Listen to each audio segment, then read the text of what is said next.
গোলকগঞ্জৰ শোলমাৰীত গংগাধৰ নৈত চলিছে অবৈধ বালি খনন।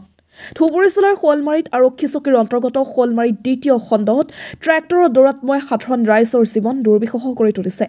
একাংশ বালি মাফিয়াৰ নেতৃত্বত শোলমাৰী গংগাধৰ নৈত চলি আছে অবৈধ বালি খনন। চান্দু কনষ্ট্ৰাকশ্যনৰ গইনালৈ বালি মাফিয়াই ধুবুৰী বন বিভাগক মেনেজ কৰি চলাই থকা খনন কাৰ্যৰ অভিযোগ উত্থাপিত হৈছে।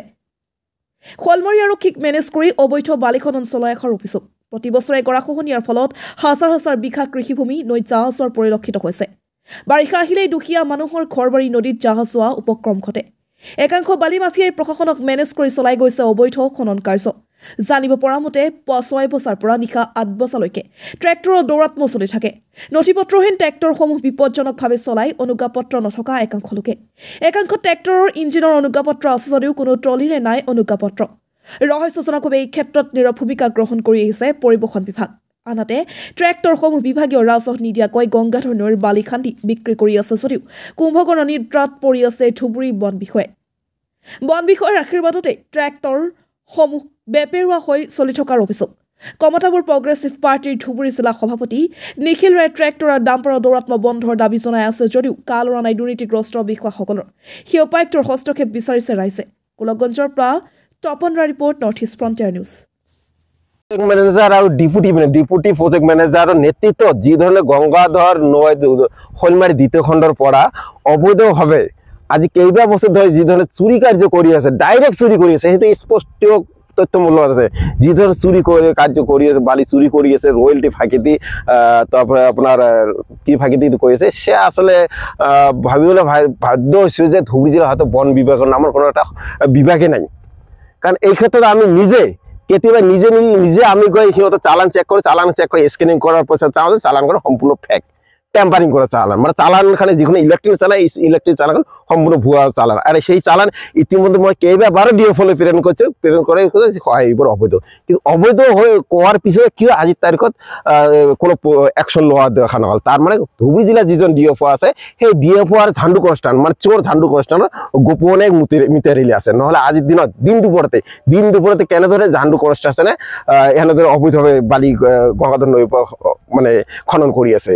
এই ক্ষেত্ৰত আমি দেখিবলৈ পাইছে ৰয়েলটি এখন মানে চালানখন ওলাব ৰাতিপুৱা 10 বজাত, মানে যেতিয়া অফিচ এটা খুলিব আৰু বন্ধ হ'ব আবেলি 4 বজাত। তেনেক্ষেত্ৰত আমি দেখোঁ যে ৰাতিপুৱা 6 বজাৰ পৰা ৰাতি 9 বজালৈকে সেই ঝাণ্ডু কনষ্টানে চুৰি কাৰ্য গংগাধৰ নৈৰ পৰা কৰিয়ে আছে। গতিকে এই ক্ষেত্ৰত ঝাণ্ডু কনষ্টানৰ চোৰ, এই ঝাণ্ডু কনষ্টানৰ চোৰ কনষ্ট্ৰাকশ্যন মানে গহনালৈ একাংশ সৰু বহুত মানে ট্ৰেক্টৰ যি ধৰণে তাৰ পৰা বালি চুৰি কৰি তাৰ পৰা বালি অবৈধভাৱে খনন কৰি বিভিন্ন ইটা ভাটাত বা বিভিন্ন ঠাইত যি ধৰণে প্ৰেৰণ কৰি আছে, সেয়াও আজিৰ তাৰিখত খুবেই মানে গুৰুত্ব সহকাৰে ভাবিবলগীয়া বাধ্য হৈছোঁ। এই ক্ষেত্ৰত আমি কিছুদিন আগত, আজি 3-4 দিন আগতো আমি এই ঝাণ্ডু কনষ্ট্ৰাকশ্যনৰ ৰয়েলটি চেক কৰাৰ পিছত দেখিলোঁ যে সঁচাকৈ সেইবোৰ সম্পূৰ্ণ অবৈধ ৰয়েলটি। গতিকে মই আপোনালোকৰ যোগেদি জিলা প্ৰশাসনক আহ্বান জনাইছোঁ যে যিটো সময়ত এই শোলমাৰীৰ ওচৰত যিবোৰ মানুহ আছে সম্পূৰ্ণ আমাৰ খিলঞ্জীয়া ভূমিপুত্ৰ হয়, সেই ভূমিপুত্ৰ মানুহৰ যিটো মানে বানপানীৰ সময়ত গংগাধৰ নৈৰ গৰাখহনীয়াৰ পৰা 100 বিঘা মাটি নৈয়ে মানে ধ্বংস কৰি আছে। তেনে ক্ষেত্ৰত অবৈধভাৱে কেনেদৰে ঝাণ্ডু কনষ্টাৰ আছে, পগলেন লগাই JCB লগাই ডাম্পাৰ লগাই তাৰ পৰা মাটি বালি খনন কৰি আছে। কোনো এখন মাইনিঙতে সিহঁতে সেইটো আদেশ নাই যে আপোনাৰ JCB লৈ নদীৰ পৰা বালি চুৰি কৰে। গতিকে ইয়াত ক'ৰবাত জিলা প্ৰশাসনৰ ডাঙৰ ভুল হৈ আছে। গতিকে জিলা প্ৰশাসনৰো আমি মাননীয় মুখ্যমন্ত্ৰী মহোদয় আৱদ্ধ যে অতি শীঘ্ৰে জিলা আয়ুক্ত বা জিলা প্ৰশাসনে এটা সাল সলনি কৰক, নহ'লে অন্যথা ধুবুৰী জিলাখন একদম মৰুভূমি হোৱাটো এক প্ৰকাৰ খাটাং।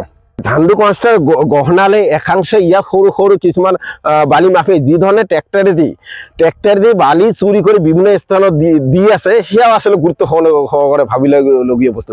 এই বিষয়ত আমি কিছুদিন আগত লিখিতভাৱে জিলা প্ৰশাসনক অভিযোগ দিছিলোঁ। কিন্তু অভিযোগ দিয়াৰ পিছত আজিৰ দিনত কোনো পদক্ষেপ নকৰে। আমি ভাবিবলৈ বাধ্য হৈছোঁ যে ধুবুৰী জিলাৰ কোনো আইন প্ৰণয়নৰ বস্তু নাই, কোনো গুৰু বস্তু নাই, কাকো নাই।